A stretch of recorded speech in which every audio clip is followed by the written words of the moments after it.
कोई आए गांव में, पूछे परिचय कि भाई हमको मनोज जी से मिलना है, तो कहेगा भाई मनोज नाम के तो बहुत है इस गांव में, कोई जगह बताओ, कोई गली मोहल्ला बताओ। तो उसने मोहल्ला बताया, फलाने फलाने मोहल्ले। बोले वहां भी कई रहते हैं। अब नाम से आगे बढ़ के बताना पड़ेगा। नाम से आगे बढ़ के क्या बताना पड़ेगा? बोले करता क्या है, काम क्या है उसका। अब बता दिया काम कि भाई दुकान संभालता। बोले दुकान तो और भी कई मनोज हैं जिनकी दुकान है। ये बताओ दिखता कैसा है। तो फिर वो बताएंगे, कद बताएंगे, भाई इतना लंबा चौड़ा है, ऐसे गोरा रंग है, काला रंग है, नाक कैसी है, ठिगना है कि लंबा है, वो सब बताएंगे। फिर भी पहचान में नहीं। बोले भैया उसका स्वभाव बताओ। स्वभाव से भी पता लगता है ना आदमी का। बड़ा भला आदमी है, जब जिससे मिलता है एकदम हाथ जोड़ के मिलता है, सबसे हंस के मिलता है, प्रणाम करता है। कोई अकड़ के मिलता है तो सब स्वभाव से भी पहचान जाते। तो बताओ स्वभाव क्या है। तो किसी को पहचानने के लिए क्या क्या चीज चाहिए? पहला नाम, दूसरा काम, करता क्या है, तीसरा स्वभाव कैसा है, चौथा दिखता कैसा है। ये गुण सब में होने चाहिए। ये गुण से ही आदमी की पता लगती है। तो अब जिन भगवान के बारे में आप 7 दिन कथा सुनोगे, पहले उनके बारे में जान तो लो। तो बोले कैसे जाने? ये 4 चीज जाननी है। नाम, काम, करते क्या है, स्वभाव क्या है उनका, और वो दिखते कैसे हैं। तो ये सारे की सारे गुण इस एक श्लोक में बताने का प्रयास किया। अनुष्टुपी छंद का श्लोक है, 4 चरण है। चारों में बताया सच्चिदानंद रूपाय विश्वोत्पत्त्यादि हेतवे तापत्रय विनाशाय श्री कृष्णाय वयम नमः। बोले देखो कोई भी आदमी का शरीर जब बनता है ना तो 5 चीजों से बनता। 5 भौतिक शरीर इसलिए इसको कहते हैं। आकाश, वायु, तेज, जल, पृथ्वी, ये सब अग्नि मिलकर के तब शरीर बनता है। तो भगवान का शरीर कैसे बनता है? उनका शरीर तो ऐसा है नहीं। हमारे शरीर में तो मल मूत्र सब है, दुर्गंध है, बदबू है।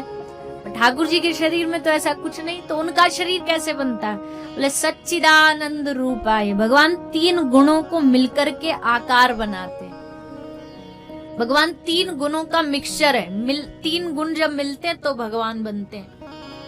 ये 3 गुण कौन से? भगवान के 3 गुण हैं, सत्य, चिद, चैतन्य, और तीसरा आनंद।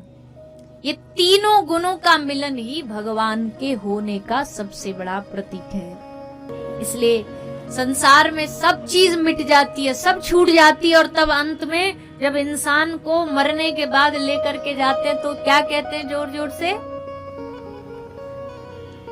बोलो ना, जोर से। हाँ, डरा मत करो, खुल के बोला करो।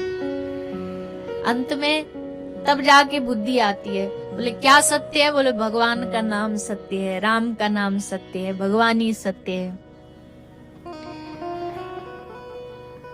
तो भगवान का सबसे बड़ी पहचान, सबसे बड़ा गुण यही है। सबसे बड़ा गुण भगवान का यही है। उन जैसा सत्य ना कोई हुआ, ना होगा, न है।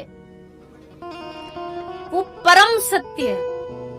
परम सत्य मतलब उनसे आगे और उनसे पीछे कोई मुकाबला नहीं है। इसलिए भगवान परम सत्य कहते हैं। फिर आगे कहा भगवान चिद है। मतलब चिद का मतलब होता है चैतन्य है। कहीं भी प्रकट हो सकते हैं भगवान चैतन्य रूप में। भगवान को किसी एक ढांचे में बंधने की जरूरत नहीं है। अब कोई बोले भैया राम जी आए थे चले गए, कृष्ण आए चले गए। कृष्ण चले गए द्वापर में आने के बाद, क्या उसके बाद वो धरती पर नहीं आए भगवान कृष्ण? क्या अभी वो धरती पर नहीं है? बोले अभी भी है। चैतन्य रूप में सारी दुनिया में वही तो घूम रहे हैं। इसलिए वो सब में विराजमान। मुझ में राम, तुझ में राम, सब में राम समाया। सब में भगवान समाये हुए।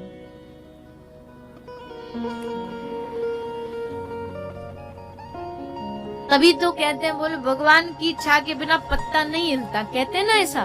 क्यों कहते हैं ऐसा?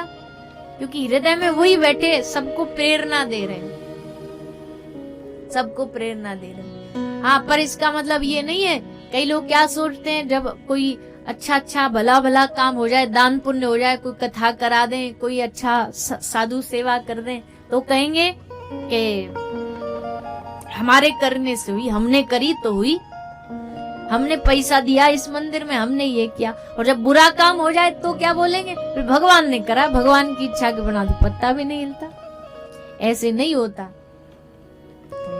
हाँ, भगवान बुद्धि दे देते हैं, भगवान बुद्धि दे के अब संकल्प हमारे हाथ में छोड़ देते हैं कि तुम करो। बाकी अंदर भीतर से भगवान प्रेरणा जरूर देते रहते हैं, शक्ति देते रहते हैं, चीजों को कराने की सामर्थ्य देते हैं। ऐसे ही भक्ति वीडियो देखने के लिए हमारे चैनल को सब्सक्राइब करें। जय श्री राम।